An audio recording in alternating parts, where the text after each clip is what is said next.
الحمد للہ وکفا والصلاة والسلام علی من لا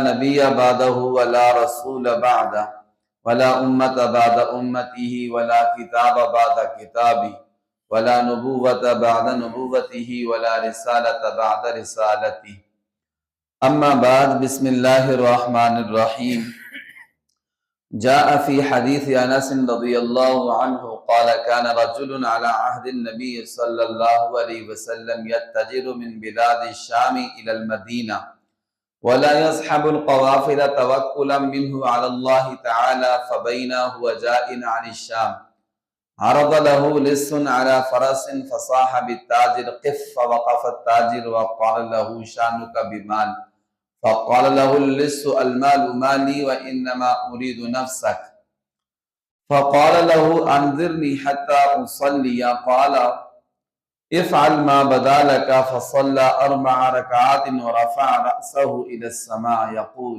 يا ودود يا ودود يا ذا العرش المجيد يا مبدئ يا معيد يا فعال لما يريد أسألك بنور وجهك الذي ملأ أركان عرشك الى آخر الحدیث۔ میرے معزز سامعین و ناظرین اکرام، آج کے اس درس حدیث میں نے آپ کے سامنے ایک حدیث پاک ابھی پڑھی ہے۔ اس حدیث پاک میں ایک تاجر اور ایک چور کا واقعہ ذکر کیا گیا ہے۔ یہ حدیث پاک مشہور صحابی رسول حضور کے خادم حضرت انس رضی اللہ تعالی عنہ سے روایت ہے۔ وہ فرماتے ہیں کہ پیارے نبی صلی اللہ علیہ وسلم کے دور مبارک میں ایک بندہ ملک شام سے مدینہ کی جانب تجارت کرتا تھا۔ جو شام کے علاقے ہیں وہاں سے مدینہ شریف کی طرف تجارت کرتا تھا، یہاں کا تھا اور وہاں تجارت کرتا تھا، آتا جاتا تھا۔ لیکن اس کی ایک عادت تھی کہ وہ قافلوں کے ساتھ نہیں آتا، قافلوں کے ساتھ یعنی اکٹھا لوگوں کے ساتھ آتا جاتا نہیں تھا، اکیلا آتا جاتا تھا۔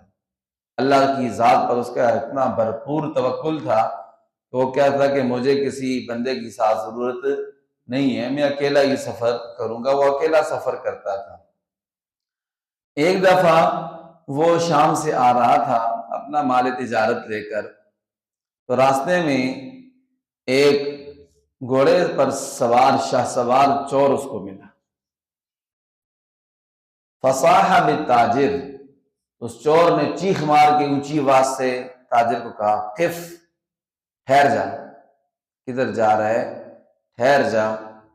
فوقف التاجر، وہ تاجر ٹھہر گیا، رک گیا۔ تو تاجر فوراً اسے کہنے لگا کہ شانو کا بمال، تیرا مقصد مال ہے میرا نا، یہ مال حاضر ہے، تو مال لے لے۔ تیرا مقصد کیا ہے؟ مال ہے، مال حاضر ہے، تو مال لے لے۔ تو چور ہی بڑا تیز تھا، اس نے کہا المال مالی وانما اريد نفسا، کہنے لگا مال تو ہے ہی میرا ہے، میں تیری جان بھی لینا چاہتا ہوں، میں تمہیں قتل بھی کرنا چاہتا ہوں۔ ایسا چور تھا کہ مال کے ساتھ ساتھ جان کا بھی دشمن تھا۔ تو اس تاجر نے اسے کہا اچھا چلو ٹھیک ہے، لیکن میری ایک گزارش ہے، وہ یہ ہے کہ انظرنی حتی اصلی، مجھے مہلت دے دے، ایسے بھی میری جان جانی ہے، تو میرا دل یہ کرتا ہے کہ میرا زندگی کا آخری عمل نماز ہے، مجھے نماز پڑھنے کی اجازت ہے، میں نماز پڑھوں۔ تو چور نے کہا افعل ما بدا لک، موت تیری یقینی ہے، جو مرضی ہے کر لے، تو سمجھ جا کہ نماز پڑھے گا تو تیری جان چھوٹ جائے گی اور تو بچ جائے گا، پڑھ لے، جو مرضی ہے کرنی کر لے، کوئی بات نہیں ہے۔ فصلی 4 رکعات، اس تاجر نے 4 رکعت نماز ادا کی۔ کتنے رکعت؟ 4 رکعت نماز ادا کی، اور نماز ادا کرنے کے بعد اس نے ایسے اپنے ہاتھ اٹھائے اور آسمان کی طرف دیکھ رہا ہے، اور ساتھ ساتھ اللہ تعالیٰ سے دعا مانگ رہے ہیں۔ کون سے الفاظ میں اس نے دعا کی؟ ان الفاظ میں دعا کی، کہنے لگا یا ودود یا ودود، اے بہت زیادہ اپنے بندوں سے محبت کرنے والی ذات، اے بے حد و بے پناہ اپنے بندوں سے محبت کرنے والی ذات، یا ذا العرش المجید، اے عرش والے، بزرگی والے، عظمت والے، یا مبدئ یا معید، اے ابتداءً پیدا کرنے والے، دوبارہ لٹانے والے، یا فعال لما یرید، اے وہ ذات جو چاہتا ہے وہ کر گزرتا ہے، ایسی ذات ہے۔ اسألک بنور وجہک الذی ملأ ارکان عرشک، تیرے اس چہرے کے نور کے ساتھ میں سوال کرتا ہوں جس نے تیرے عرش کے ارکان کو بھر دیا ہے۔ وَأَسْأَلُكَ بِقُدْرَتِكَ الَّتِي قَدَرْتَ بِهَا عَلَى جَمِيعِ خَلْقِكَ، اور تیری اس قدرت کا واسطہ دے کر تو اسے سوال کرتا ہوں جو ساری مخلوق پر ہے تیری قدرت۔ وَأَسْأَلُكَ بِرَحْمَتِكَ الَّتِي وَسِعَتْ كُلَّ شَيْءٍ، اور تیری اس رحمت کا واسطہ دے کر اسے سوال کرتا ہوں جو ہر چیز پر وسیع ہے۔ لا الہ الا انت، تیرے سوا کوئی معبود نہیں، عبادت کے لائق نہیں۔ پھر کہنے لگا یا مغیث یا مغیث یا مغیث، اے فریاد رسی کرنے والی ذات، اے فریاد رس ذات، اے فریاد رس ذات، یعنی اے مدد کرنے والی ذات۔ یہ دعا اس نے مانگی، اور آپ کو پتہ ہے کیسے اخلاص سے اس نے مانگی ہوگی۔ اس نے یہی سمجھ کر مانگی کہ میری زندگی کی آخری دعا ہے، اور نماز کیسی اخلاص سے پڑھی ہوگی، اس کو پتہ ہے کہ بس موت کا فرشتہ میرے سر پہ کھڑا ہے، یہ چور مجھے قتل کر دے گا۔ تو اتنی دل کی اتھا گہرائیوں سے اس نے رب کے حضور دعا مانگی۔ جو ہی دعا مانگی ایسے ہاتھ چہرے پہ پھیرا تو فوراً کیا ہوا، وَإِذَا الْفَارِسُ بِيَدِهِ الْحَرْبَ، اچانک ایک شاہ سوار نمودار ہوا، اس کے ہاتھ میں نیزہ۔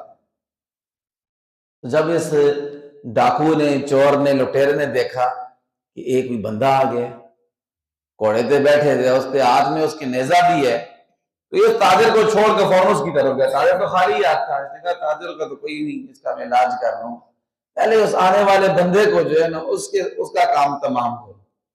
جو ہی اس کی طرف گیا، اللہ اکبر، طعنہ فارداہ عن فرسہ، وہ جو بندہ آیا تھا گھوڑے پر بیٹھ کر جس کے ہاتھ میں نیزہ تھا، اس نے اس کو فوراً نیزہ مارا، اس ڈاکو کو، لٹیرے کو نیزہ مارا تو اس کو گھوڑے سے نیچے گرا دیا اور اس کو جان سے مار دیا، وہ قتل ہو گیا۔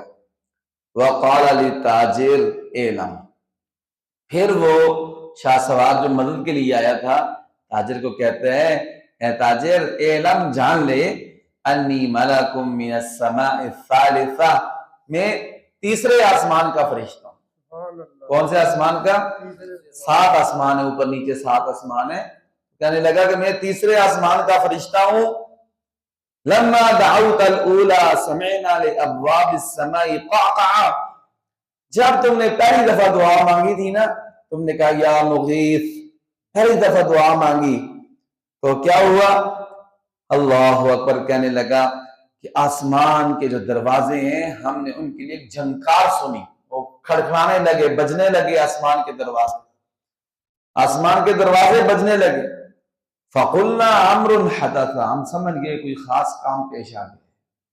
جب تم نے دوسری دفعہ دعا مانگی تو ففتحت ابواب السماء ولها شرر، ہم نے آسمانوں کے جو دروازے ہیں ان کے کھلنے کی آواز سنی اور ان کے لیے آگ کی چنگاری تھی، یعنی ان سے آگ کی چنگاریاں نکلی تھی، تیزی سے دروازے کھلے، تیزی سے دروازے کھلے اور آگ کی چنگاریاں ان دروازوں سے نکلی۔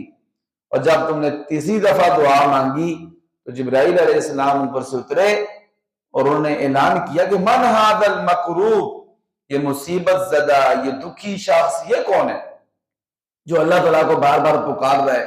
ایک دفعہ دعا مانگی، دوسری دفعہ، تیسری دفعہ دعا مانگی، تو پھر یہ شاہ سوار کہنے لگا جو مدد کے لیے آیا تھا، کہنے لگا کہ میں نے اللہ تعالیٰ سے دعا مانگی کہ اللہ تعالیٰ جو اس مظلوم شخص کو قتل کرنے کے در پہ ہے، جو ڈاکو، جو چور ہے، مجھے یہ خدمت سپرد کریں کہ میں اس کو قتل کروں۔ تو اللہ تعالیٰ کی طرف سے مجھے آرڈر ملا تو فوراً میں تیری مدد کے لیے پہنچ آیا۔ تو اس طرح میں نے اس ڈاکو کا کام جو کیا کر دیا، تمام کر دیا۔ اور پھر کہنے لگے کہ وَعْلَمْ يَا عَبْدَ اللَّهِ مَنْ دَعَا بِدُعَائِكَ مِنْ كُلِّ شِدَّةٍ أَغَاثَهُ اللَّهُ وَفَرَجَ عَنْهُ، کہ اللہ کے بندے یہ یاد رکھو کہ جو بھی اس تیری دعا کے ساتھ دعا مانگے گا اللہ تعالیٰ سے، اللہ تعالیٰ ہر سختی سے اس کو اللہ تعالیٰ نجات دے دیں گے، ہر مشکل اللہ تعالیٰ اس کی آسان کر دیں گے، اللہ تعالیٰ اس کی خصوصی مدد فرمائیں گے۔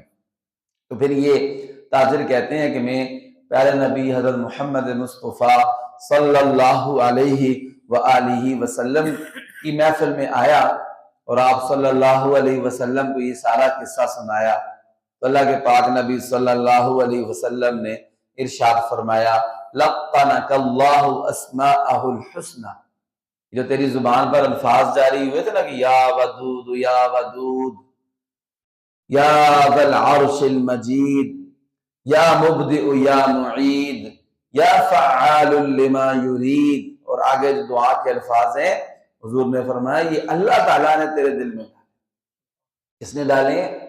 اللہ تعالیٰ نے تجھے تلقین کی ہیں، اللہ تعالیٰ نے تیرے دل میں اپنے یہ پیارے پیارے نام ڈالے ہیں۔ اذا دعی بہ اجابا واذا سئل بہ اعطا، جب بھی یہ نام لے کر اللہ کو پکارا جائے تو اللہ تعالیٰ دعا قبول فرماتے ہیں، اور جو مانگا جائے اللہ تعالیٰ وہ عطا فرماتے ہیں۔ تو میرے محترم بھائیوں، ہمیں اس حدیث پاک سے، آج کے اس درس حدیث سے یہ سبق ملا ہے کہ جب بھی ہمارے اوپر کوئی مشکل وقت آ جائے، سب سے پہلے تو اللہ تعالیٰ سے عافیت مانگنی چاہیے کہ اللہ ہمیں بچا کے رکھے، ہم مشکل وقت کے قابل ہی نہیں، ہم کمزور ہیں۔ بالفرض اگر اللہ تعالیٰ کی جانب سے کوئی مشکل وقت آ بھی جائے تو ہمیں فوراً نماز کی طرف توجہ کرنی چاہیے۔ ہمارے پیارے نبی صلی اللہ علیہ وسلم کی بھی مبارک عادت یہ تھی کہ جب بھی کوئی مشکل وقت آتا تھا تو حضور فوراً نماز ادا کریں، صلاۃ الحاجت نماز ادا کر کے ہم دعا مانگے اللہ تعالیٰ سے۔ یہ الفاظ کوشش کریں یاد کر لیں دعا کے، یہ اگر عربی نہیں یاد ہوتی تو اپنی زبان میں ہی بندہ یہ دعا مانگ لے تو انشاءاللہ اللہ تعالیٰ نماز کی برکت سے، دعا کی برکت سے ہماری مشکلات کو آسان فرما دیں گے۔ اللہ تعالیٰ عمل کی توفیق عطا فرمائے۔ وآخر دعوانا ان الحمد للہ رب العالمین۔